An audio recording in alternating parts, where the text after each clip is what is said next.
Hello, everyone. Welcome to Porzio Planning. Welcome to Care Conversations with Crystal, where we get to sit and chat about, various resources and services in the community for families that are either planning for their own long-term care or they have loved ones who they're trying to assist. And so today I am so happy to have Marc Hajjar with us today from Phillips, New York.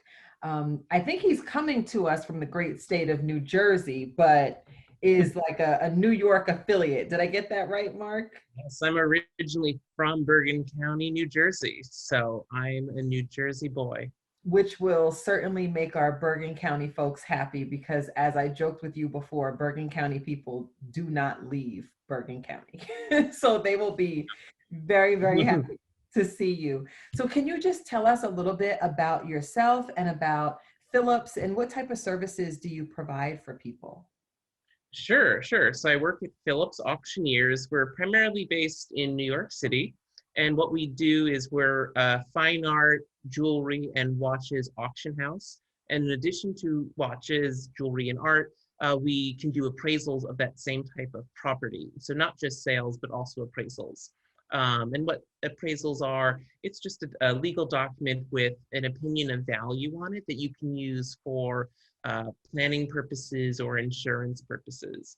Um, in addition to appraisals and auctions, we can help out with inventories of large collections or large homes, or just generally giving you advice on what to do with your art or collectibles.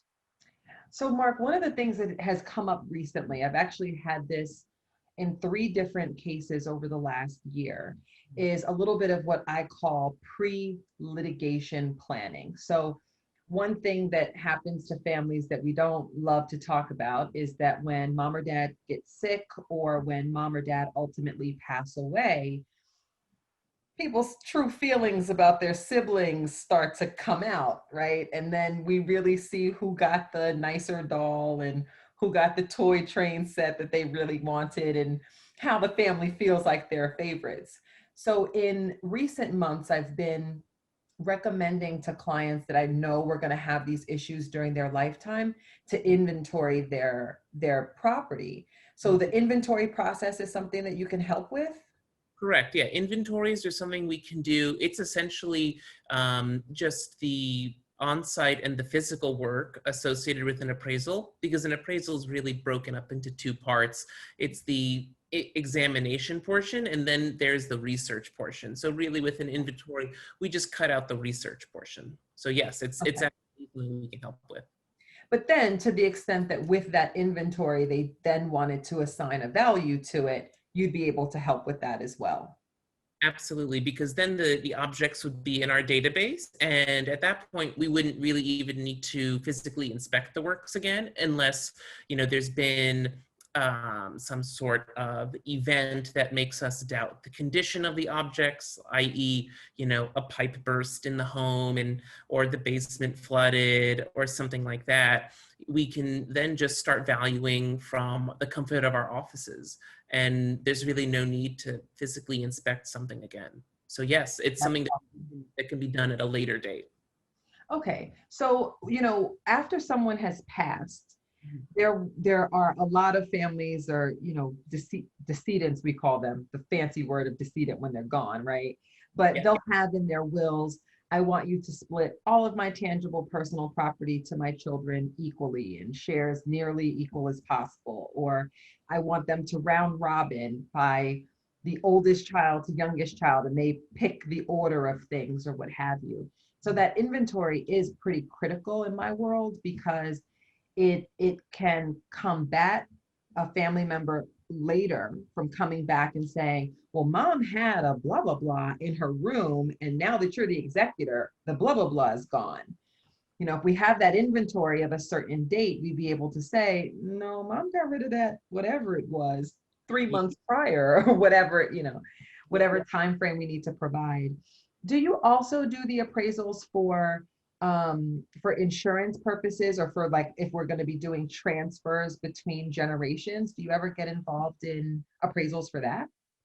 We do, absolutely. So actually, I want to go back to what you were just saying, which was, you know, an inventory is really useful to kind of level set the playing field with everyone in the event that there is a passing. A project I was involved with several years ago, it was actually not an estate situation. It was a very litigious divorce. And prior to the divorce being finalized, we were called in to do an inventory of the entire fine art and jewelry collection. That way, both parties, or rather all parties, because at that point there were also adult children involved, everyone was level set as this is what's in the home and this is what we will talk about dividing. Got it. So it's a really good, it gets everyone on the same page. But back to your current question of do we do appraisals for gifting and insurance? We absolutely do. That's primarily, that's the most common reason someone gets an appraisal actually, which is for insurance, because a lot of insurance companies are proactively telling their clients that their fine art or their jewelry has appreciated in value and therefore they're underinsured. So that really is one of the most common ways someone finds themselves to even approaching an appraiser in general, which is for insurance. And from there, it sparks larger conversations of, well, if it's worth, X amount of money on my insurance appraisal, I need to talk to my lawyer about how am I going to plan for this? Or someone says, wow, that was a lot more money than I thought. Maybe I should think about selling this and putting that money into my retirement or giving that money to my adult child who's considering buying a home or having a wedding. So that it really sparks a lot of conversations. And then, yes, we also do kind of gift tax appraisals when there's a gift involved, transferring assets, whether it's, the engagement ring that the mother wore, giving it to, the eldest daughter. You want to make sure that there is an appraisal in place.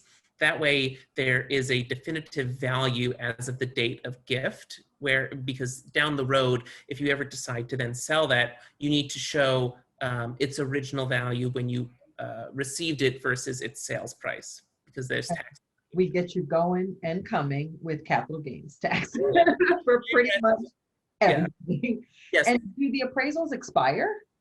So an appraisal never technically expires. However, we've seen different companies or different end users of appraisals want to see appraisals within certain dates. So, if it's an insurance appraisal, an insurance company generally wants to see, an appraisal that's been done within the last, 3 to 5 years. If you're talking a gift tax appraisal for a donation or a gift to a child or somebody else, that you need to have an appraisal done as of the date of gift. So the appraisal you should be talking to an appraiser, let's say a few months before or a few months after that gift is finalized. There, of course, have been retroactive appraisals for gifts done, and those are still accepted. It's just, you always want to have these conversations as soon as possible around the event being done. And in terms of estate tax appraisals, those do not expire. So once the estate appraisal is done, you really don't need to get it updated at all, because then the estate will eventually close. Got it. And now, how do you do an appraisal, especially in light of COVID? Are you like physically going into the home or meeting the family somewhere to see whatever item it is that you're appraising? Or can you do it with like a picture? Or Yeah. Zoom? Can we Zoom an appraisal? You can do anything, honestly. We've been doing a lot of appraisals remotely since COVID because, not only our appraisers, but also a lot of our clients are very health conscious. And they want to be as safe as possible. So a majority of the appraisals that I've been involved with are completely remote. So I never physically see the person or physically see the object. Awesome.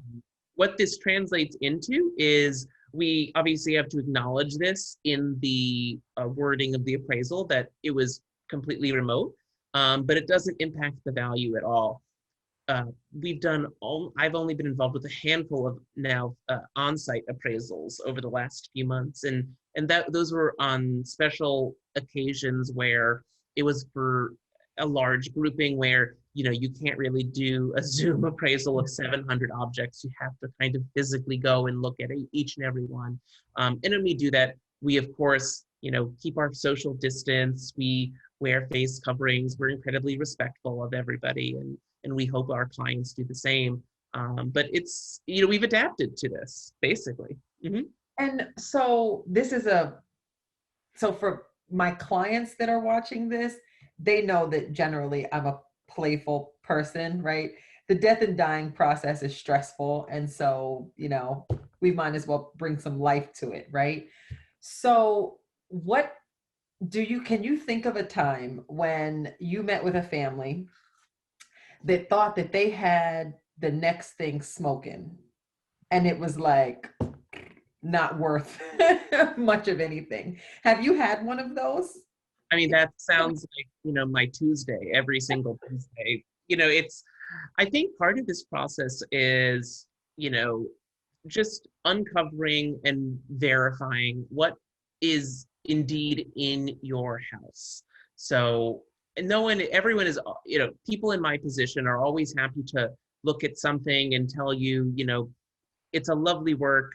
I don't think it's as valuable as you think it is. And then we back it up with a bit of research to show you, like, here are some comparables that sold recently at auction that are just like yours. So it happens all the time.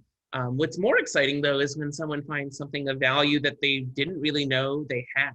I think a really interesting project I worked on was several years ago.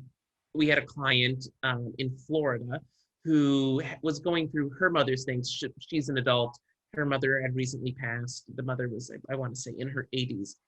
And her mother's things were stored in a closet in her home and had been there for several years because the mother's health had been failing for a while. And she was going through the closet. She sees a shoebox on the top shelf. She grabs it, takes it down, opens it up, and sees what she thinks are white beads in there. And she rattles the box and she's like, my mom, she was collecting beads all the time. She's a hoarder. So she casts it aside, and our appraiser is on site, and she goes, I don't think these are beads. I think they're pearls. Do you mind if I take them and, I'll have a jewelry specialist look at them? The client was more than happy basically to give us the shoebox full of beads. And lo and behold, they were 2 strands of natural pearls that sold at auction for $300,000. Wow. It just goes to show you never know really what mom is sitting on, basically. That is awesome. And I know that woman who your appraiser met with, her mouth hit the floor. Yes. And whatever your fee was for that appraisal and sale, she was happy to pay it. She was super thrilled to pay it. Marc, exactly. Thank you so much for spending the time today to tell us about Phillips and what it is that you do and how our families can really use your services. How do we find you? Sure. So you can contact me via email or phone. I think, Crystal, you'll circulate that. Yes. But if you need it, it's mhajjar@phillips.com. Or you can go onto the phillips.com website and send an inquiry there. And that's how you find me.